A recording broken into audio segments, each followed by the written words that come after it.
Satu, upah didasarkan persatuan waktu. Ketentuan ini membuka ruang adanya upah per jam. Ketika upah dibayarkan per jam, maka otomatis upah minimum akan hilang. Jadi sobat daerah sekalian, saya ingat ketika saya di Amerika Serikat, memang orang suka di upah per jam, karena banyak uangnya. Per jamnya itu bisa berapa puluh dolar gitu ya. Bisa 50 dolar. 50 dolar itu kalau uang Indonesia ya 750 ribu rupiah. Tapi itu per jam, per 1 jam. Jadi kalau kerja 8 jam, bisa dikalikan. 750 ribu dikali 8 jam. Di atas 5 juta per hari ya, bayangkan ya. Karena itu negara-negara maju ya suka dia per jam, tapi kita kalau per jam berat kita ya. Kedua, upah minimum hanya didasarkan pada UMP. Upah minimum kabupaten kota UMK dan upah minimum sektoral kabupaten kota dihapus.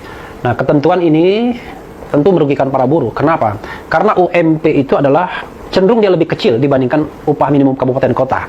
Karena dia diambil yang rata-rata, tapi rata-ratanya pasti jauh lebih kecil. Padahal dengan adanya upah kabupaten kota, maka stepnya adalah upah minimum provinsi kan harus dipenuhi dulu. Misalnya UMP-nya 100 ribu, maka upah minimum kabupaten kota bisa tidak 100 ribu, tergantung kabupaten kota di provinsi tersebut. Tetapi tidak boleh kurang dari 100 ribu. Nah, itulah maknanya.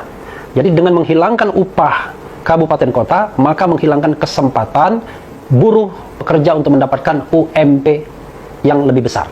Ya, mendapatkan upah yang lebih besar dari UMP. 3. Sanksi pidana bagi pengusaha yang membayar upah di bawah upah minimum dihilangkan. Coba bayangkan ya. Artinya, kalaupun upah minimum ditetapkan dan pengusaha membayar di bawah upah minimum, maka tidak akan ada sanksi pidana. Jadi sobat daerah sekalian, bisa dibayangkan betapa mandulnya yang namanya regulasi UMP tersebut. Yang keempat, tidak ada denda bagi pengusaha yang terlambat membayar upah. Ini juga bisa kita bayangkan. Kalau misalnya nanti maladministrasi atau uangnya tidak ada dan lain sebagainya, maka tidak ada yang namanya keinginan pengusaha untuk membayar upah tepat waktu. Kenapa? Karena tidak ada sanksinya. Berikutnya adalah 5. Pekerja yang di PHK karena mendapatkan surat peringatan ketiga tidak lagi mendapatkan pesangon. Luar biasa ya. Pengusaha dalam hal ini bisa saja mengarang ya kan, untuk memberikan peringatan 1, peringatan 2, peringatan ketiga. Dan ketika peringatan ketiga dijatuhkan, lalu buruh di PHK, tidak ada kewajiban membayar pesangon. Jadi luar biasa ketentuan ini. Padahal peringatan 1, 2, dan 3 itu bisa direproduksi, bisa diciptakan. Atau buruh misalnya bisa mendapatkan kondisi yang katakanlah membuat dia melakukan pelanggaran, dan dengan mudahnya perusahaan akan memecat dirinya tanpa pesangon. Kemudian yang keenam, masih banyak ya 17 ya. Pekerja yang mengundurkan diri tidak mendapatkan apa-apa. Ini penting juga sobat daerah sekalian. Saya misalnya ya pernah menjadi jurnalis dari tahun 95 sampai tahun 2003. 8 tahun kurang lebih. Tapi di satu media ketika terakhir saya pensiun 2003, itu saya sudah bekerja selama paling tidak 5 tahun. Dan ketika saya mengundurkan diri, saya mendapatkan katakanlah uang pisah. Nah, dengan Omnibus Law ini, uang pisah itu mungkin tidak akan ada lagi. Padahal dulu aja kadang-kadang pengusahanya nakal. Pernah dia mengatakan, kami tidak punya kewajiban apa-apa membayar, kan Anda mengundurkan diri. Buruh yang tidak paham soal itu akan menerima, tapi yang paham akan menuntut uang pisah tersebut. 7. Pekerja yang di PHK karena terjadi perubahan status, penggabungan, peleburan, atau perubahan kepemilikan perusahaan tidak lagi mendapatkan pesangon. Wah, ini luar biasa ini. Jadi kalau caranya untuk mem-PHK tanpa pesangon adalah cukup melakukan integrasi perusahaan. Jadi kalau misalnya ini ada perusahaan, biasanya orang menyebutnya sister company. Kalau dia digabungkan, penggabungan itu, jadi ada merger, ada akuisisi ya, kita tahu bahwa kalau misalnya perusahaan itu merger, bergabung antara satu perusahaan dan perusahaan lainnya, maka ketika buruh atau pekerjanya harus di PHK karena merger atau akuisisi itu, tidak ada kewajiban membayar pesangon. Wah, luar biasa ya. Wajar saja kalau buruh mau mendemo undang-undang Omnibus Law ini. Berikutnya adalah 9. Pekerja yang di PHK karena perusahaan pilot tidak lagi mendapatkan pesangon. Lagi-lagi masalah ya. Karena kita tahu, sobat daerah sekalian, pengusaha atau perusahaan yang pilot itu harus membayar kewajiban terlebih dulu kepada pihak ketiga. Jadi yang jadi persoalan adalah tidak ada kewajiban kepada buruh atau pekerja sebagai pihak ketiga. Jadi yang akan di-entertain barangkali adalah para investor.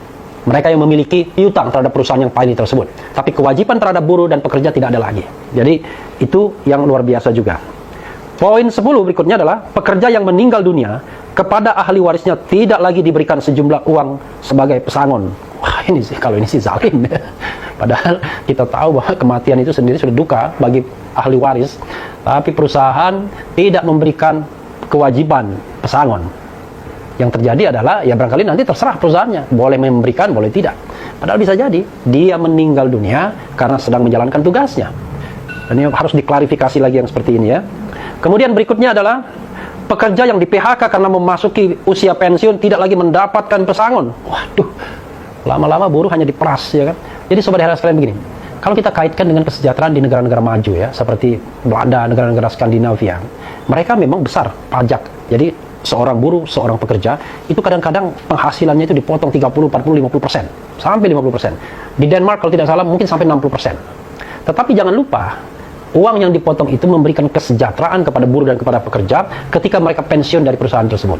Dan ketika mereka pensiun, mereka jelas penghasilannya per bulan sampai meninggal dunia. Kalau kita bayangkan, ketika di PHK tidak perlu atau tidak ada pesangon. Nah ini masalah yang luar biasa ya sobat daerah sekalian.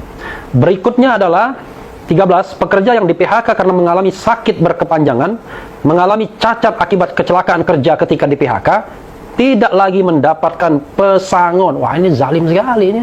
Saya kira hanya, ini mohon maaf ya sobat daerah sekalian, kalau kita lihat poin-poin ini hanya iblis saja barangkali yang membuat undang-undang seperti ini ya. Karena ini jelas-jelas sekali sangat tidak memanusiakan pekerja. Bayangkan coba betapa lemahnya posisi pekerja. Jadi saya membaca berdasarkan poin-poin KSPI ini. Kadang-kadang begini, kalau kita membaca undang-undang sobat daerah sekalian, ada yang namanya reading between the lines. Satu pasal seolah-olah nggak ada masalah. Padahal di balik pasal itu ada sejumlah konsekuensi. Dan konsekuensi itulah yang harus diterima pihak yang lemah dalam proses pembentukan undang-undang.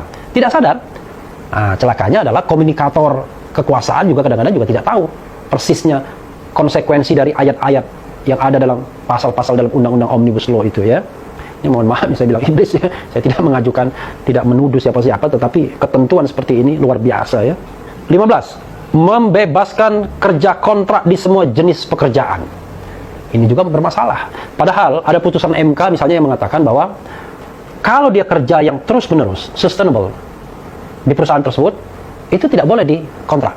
Kita tahu bahwa putusan MK itu sendiri kadang-kadang juga tidak diikuti oleh perusahaan. Sebagai contoh misalnya, pegawai lemah, driver, cleaning service misalnya, itu selalu dikontrak. Padahal mereka bekerja tiap hari. Pekerjaan tersebut adalah pekerjaan yang sustainable, setiap saat. Jadi bukan pekerjaan musim-musiman. Jadi yang bisa dikontrak itu adalah pekerjaan musiman. Contoh misalnya, ini katakanlah saya membuat konten YouTube seperti ini, saya meng-hire orang. Boleh ya itu. Karena dia adalah kerja profesional, mungkin dia mengerjakannya dalam jangka waktu 12, setelah itu putus kontrak. Tapi kalau dia cleaning service, driver, dan lain sebagainya, bisa dibayangkan kalau anytime bisa diberhentikan. Posisi dia sangat lemah. Jadi MK mengatakan, kalau yang bekerja terus-menerus harusnya tidak boleh kontrak. Dan ini Undang-Undang Omnibus Law membebaskan semua pekerja untuk dikontrak. Memang kalau di luar negeri orang lebih suka kontrak, sobat RH sekalian, dibandingkan menjadi pekerja tetap. Why? Ya karena kesejahteraannya jauh lebih baik. Seorang profesional misalnya lebih suka kalau dia dikontrak ketimbang dia menjadi pegawai tetap. Tapi kan kita tidak semua buruh itu namanya skilled labor. Tidak semuanya mereka memiliki kemampuan teknis atau kemampuan manajerial yang membuat mereka punya daya tawar. Sebagian besar pekerja justru hanya mengandalkan kemampuan-kemampuan yang barangkali tidak sophisticated, yang rata-rata saja, yang bisa digantikan oleh pekerja lain kalau dia tidak melakukannya. Jadi posisi itu sangat lemah. Itulah sebabnya kenapa negara harus melindungi hal-hal seperti itu. Nah, kalau negara yang justru tidak melindunginya, bagaimana kita mau mewujudkan kemerdekaan atau janji kemerdekaan untuk melindungi segenap bangsa ya, sobat era sekalian. Berikutnya adalah outsourcing bebas dipergunakan di semua jenis pekerjaan dan tidak ada batas waktu. Luar biasa ya. Kalau saya pengusaha ya saya pasti senang, saya bisa meng-outsource semuanya. Tapi kan masalahnya adalah kita negara yang belum mencapai level negara yang maju dengan antara supply and demand-nya seimbang. Kita masih banyak demand-nya, supply pekerjaannya masih sedikit. Apalagi COVID-19 ini. Jadi ini ketentuan yang luar biasa juga. 17 ya, the last but not least. Kewajiban TKA untuk memahami budaya Indonesia hilang. Dengan demikian TKA tidak diwajibkan bisa berbahasa Indonesia. Ini jangan-jangan ada sponsor asing juga ya. Sponsor dari China mungkin, jangan-jangan ya. Karena kalau mereka suruh belajar bahasa Indonesia dulu, mungkin sulit ya, karena aksaranya berbeda. Karena itulah kemudian shortcut. Tidak perlu mereka belajar bahasa Indonesia, tidak perlu punya kemampuan minimum berkomunikasi. Yang penting kan sekarang kan ada translator ya, tinggal bawa HP saja ya. Padahal kan HP tidak bisa menggantikan fungsi hati. Jadi berkomunikasi itu tidak hanya soal mengerti bahasa, tapi juga bagaimana pekerja tersebut bisa menjadi bagian dari komunitas kalau dia harus bekerja di sebuah tempat dimanapun wilayah Indonesia. Minimal harus bisa berbahasa Indonesia sebagai bahasa persatuan.